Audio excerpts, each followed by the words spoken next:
Hi friends, I am Chetan Jadhav from India.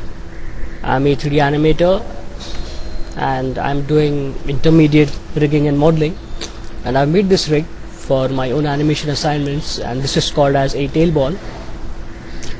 Now I'll be posting this on the internet for free for other students who like to do animations of the ball with the tail and all those follow throughs and the overlapping.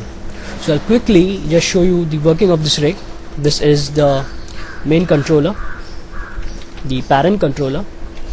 This controller which is there, this is the movement and rotation of the ball with the tail. You can move and rotate the ball with the tail. If you want to move and rotate only the ball, then you have this controller, the red controller, which is move rotate controller for the ball only. See, the tail is remaining behind. You can move and rotate here the ball independently of the tail. The next option is in this red controller you have an option which you can't see right now. It's stretch and squash of the ball.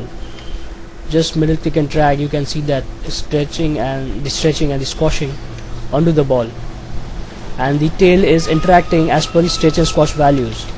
So I'm really loving this this feature. One more thing, if you stretch and squash, you'll see some weird things happening here, but that's not a problem. You have to adjust the tail. So I'll just show you how the tail works. You don't have any joints in your tail. I've used clusters, so you really have a lot of freedom in making your shapes of the tail. You can make an S shape, which might be your in-between or the breakdown. So you can really move your controllers to get a very good shape, and since there are no joints, you can stretch it hell of a lot. And one thing to keep in mind, that if you make these shapes like this, you can see that this is getting thinner. So not only moving, but you also need to rotate your tail controller so that the length is getting maintained. Now you can see that the length is getting maintained if I rotate it, and it has to go with the flow. The controllers have to go with the flow. So this is how you can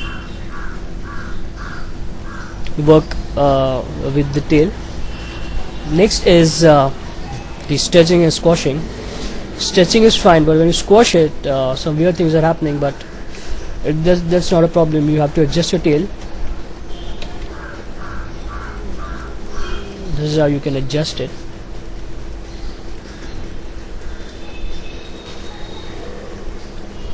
So stretching and squashing is also it's really cool. I really love it. Hope so you will. And you can just select the controllers and you can zero out the translate and rotate values. It will come back to its original shape.